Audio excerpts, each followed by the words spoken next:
This is Chapter 10 of The Packet in Portland, written by Alexi Hart. Nora pulled out the zip bag with the SIM card and held it at arm's length. "This," she said, "is not for you. It is evidence."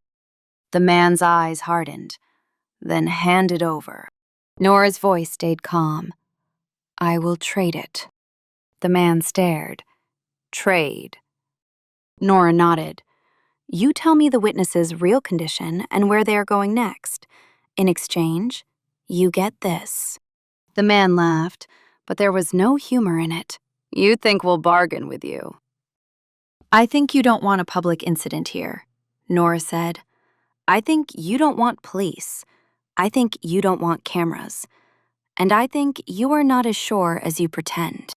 The man's gaze flicked up, toward the security light, toward the cameras by the office he had passed. He had forgotten them. Or he had assumed they didn't work. Nora watched the flicker of calculation.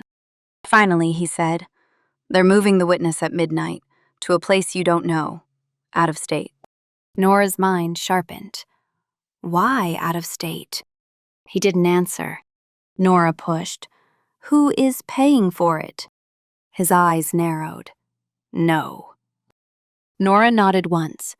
That was the limit. "Where?" she asked. He hesitated, then said, "A truck stop. North. Off I-5. A half-truth.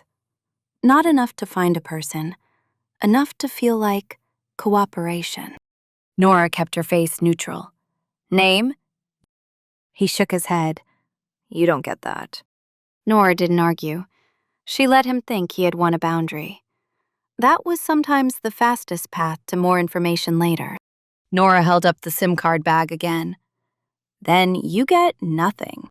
His face tightened. "Don't do this."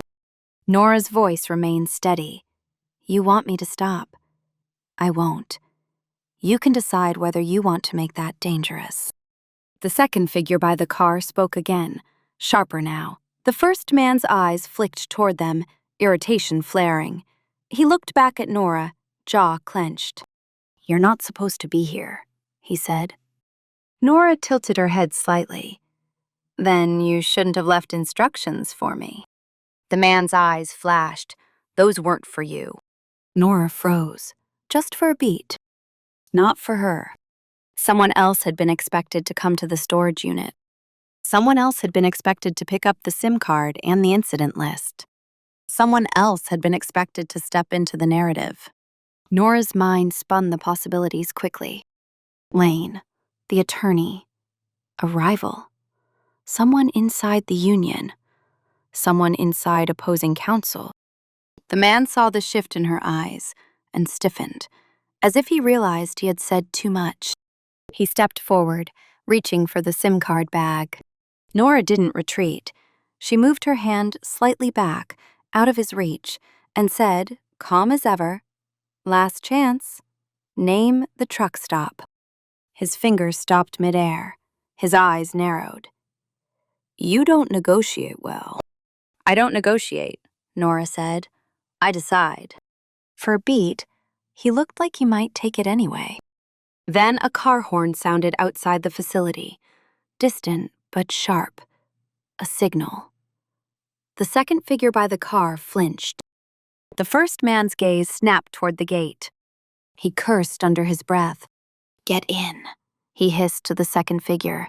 He looked back at Nora, eyes hard. "You didn't hear this from me." Nora didn't respond. He climbed into the passenger seat. The car rolled backward, then turned and headed toward the gate, still without headlights. At the exit, the brake lights flared, and for a moment, Nora caught the license plate. Not fully. Enough to start.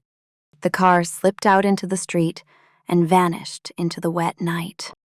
Nora stood still for 3 seconds, letting her body return to baseline. Then she moved. She returned to her car, drove out of the facility, and circled the block once to confirm she wasn't followed. Only then did she pull over under a streetlight.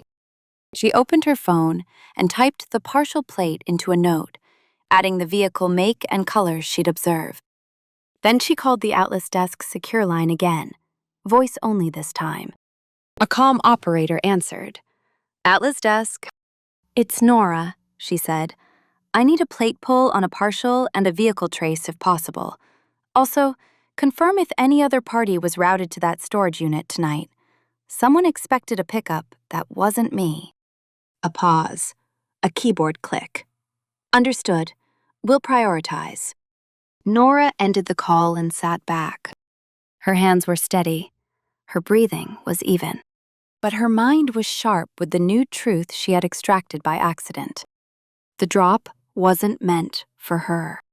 Someone had built a parallel track, and Nora had stepped into it, which meant the witness wasn't the only one being moved.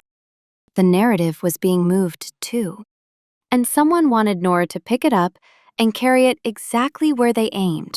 Nora stared out at Portland's wet streets and made a decision. She would not be carried. She would find the witness, and she would find who was steering the story. Before midnight,